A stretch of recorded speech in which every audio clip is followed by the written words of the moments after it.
Okay, welcome back. This should hopefully be a little bit better this time. We're working in section 5.1, and I'm trying out a new whiteboard to try to keep things a little bit more interesting, as well as being able to provide some better examples when we start doing these derivations, which is a little bit trickier. Okay, so we're in section 5.1, and we've already talked about reiteration as one of the rules in our derivation system. And remember, reiteration, there we go, okay. What reiteration lets us do is just sort of repeat something that we've already said before. Man, this pen. All right. So there's a few other rules that hopefully it's not too surprising that these other rules apply to the sentential connectives that we're already used to, right?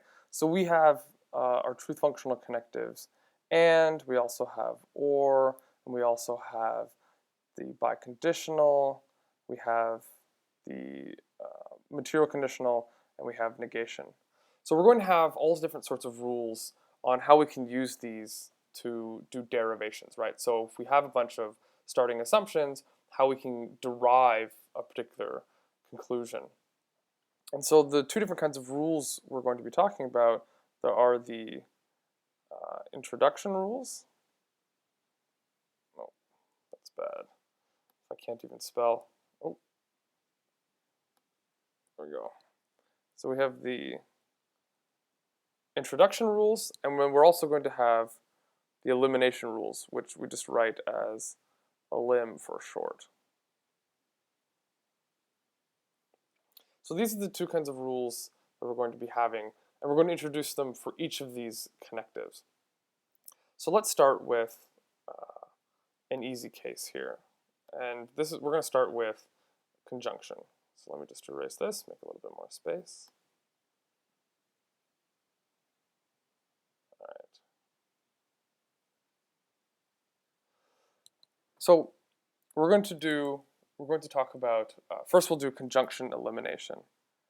So in the book we write, you write the full thing out, you write conjunction elimination, but I'm lazy and I don't want to waste too much of your time while I try to write all this stuff out. So this just means conjunction elimination, and sometimes don't forget that this is the same as, I'll write that over here, that we've been using these two symbols interchangeably.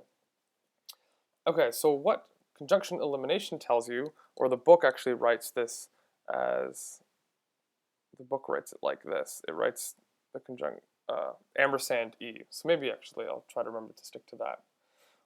Basically what conjunction elimination says is whenever you have two sentences, remember, and these are going to be any two sentences of FSL, right? So you might have a sentence P and you might have another sentence Q, and these sentences are conjoined by conjunction.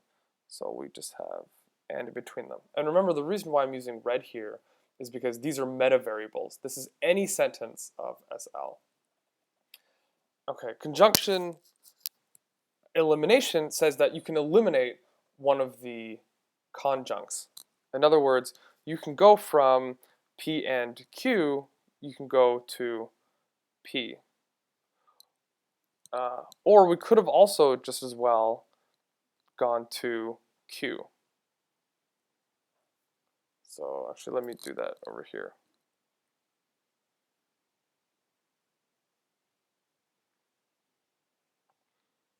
So it doesn't matter which one you use, but you're allowed to eliminate one of them. And this is intuitive, right? If we say, John went to the party and Billy went to the party, then you know for sure that John went to the party in this case. Or you could have also alternatively just done that Billy went to the party. In either case, that's a valid inference, right? You can make that inference. Okay, so that's conjunction elimination, and then we also have the rule called conjunction introduction. Conjunction, we'll write it like this. conjunction I. And actually, I think the textbook just uses this. Okay, and the way conjunction introduction works is, suppose at some point we have shown that some sentence P holds, right? So we've proven that P. And then at some other point, we also have Q. Conjunction, introduction, as the name suggests, allows you to introduce the conjunction. So you get to have P, and you also get to have Q. And we'll just put the conjunction symbol in there. So if you have at some point proven P and you have another point you've proven Q, then you get to assume, then you get to conjoin them P and Q. And we'll write to the side, we'll write there we go, conjunction, introduction. And up here, when we did conjunction elimination, we would have just done conjunction elimination. And here's also how we would have justified it. Okay, so that's for conjunction. Those are the introduction and the elimination rules for conjunction. Let's also do the rules for the material conditional. So let me actually start this over. Okay, there we go.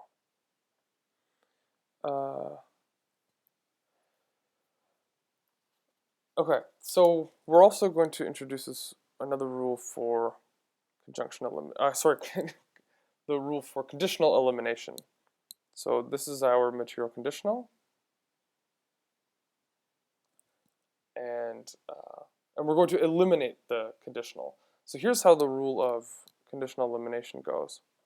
Suppose we have the sentences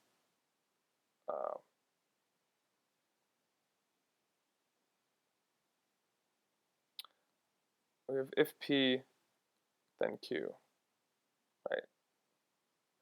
And suppose we've also proven that P is the case. Well, what conditional elimination allows us to do is to infer Q. And I should just do that up there. So whenever we have a conditional if P then Q, and we also have P, we've also derived P at some point, then we can derive Q. And we write as our sort of justification to the side, we write conditional elimination. And in the same way as we had an introduction rule, we also have conditional introduction as well. And conditional introduction, actually let me just erase this right here, make some space. Conditional introduction looks very much like the metalogical proof that we did at the end of class last time. So here's the idea. We just do a derivation line here on the left. So remember, we said that if you want to prove a conditional, you assume the antecedent and then you derive the consequent. So whenever we make an assumption, we add an extra line and make it look like this. So our assumption will go up in here. And if we want to, suppose the conditional that we want to prove is if P, then Q. So suppose this is what we want to prove. Then what I need to do is start a new assumption, and I let P be that assumption, right? And so all that this signifies is I'm going to make an assumption, so I introduce this extra line here, this extra derivation line, and I start out with P as my assumption. And what I need to do is I need to prove Q. And once I've proven Q, I can then discharge the assumption. So what we say is so this is called discharging. So once I've made an assumption and I've proven something that follows from making that assumption, I can then discharge it and I can introduce the material conditional. Okay, so now we have the elimination rule and the introduction rule for the material conditional, and I should make a really important point. So remember, with the conjunction, you could have a sentence P and you could have a sentence Q, and you could either go when we did the elimination rule. Remember, we said that you can get either. I should do this right. You could go for either P or you could also go for Q, right? On the one hand, you might be able to derive P, and in the other instance, you might actually get Q instead. And we said it doesn't actually really matter for the elimination rule for conjunction. But this turns out not to be the case for the conditional elimination. So if you notice that what we said was, let me actually just erase this right here, that you can't just eliminate the conditional just to get one or the other. And actually, I should also put an arrow here. So this arrow says that this is what you're allowed to introduce. And similarly, actually over here, this little arrow, this says this is what you're allowed to introduce if you have a derivation of this form. So remember, with conjunction elimination, we said you have P and Q, and you could either get P or you could get Q. That's not the case here. You have to have the conditional here, if P then Q, and then you also need to have P before you can actually derive Q. So here's something that you're not allowed to do. So let's do that. You're not allowed to go from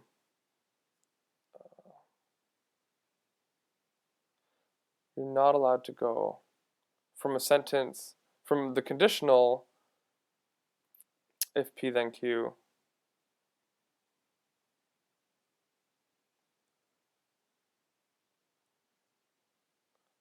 assuming P and then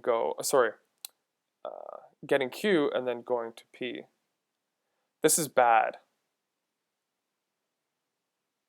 This is not allowed. So you can't make that move. Okay, so let me actually just stop it there. So we've introduced the conjunction and the material conditional. We've introduced the elimination and the introduction rules. And hopefully that's pretty clear given this new whiteboard. And I'll